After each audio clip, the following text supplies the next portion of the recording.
Here's how to assemble your CobraHead long handle.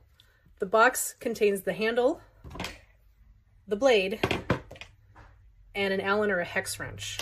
There's a set screw already in the locking collar. It's a little recessed, so it might be hard to see, but it's in there.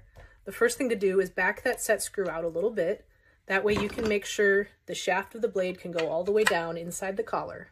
Then you want to line up the set screw with a flat portion of the blade, not with one of the corner edges there, and tighten it as much as you can with your hands.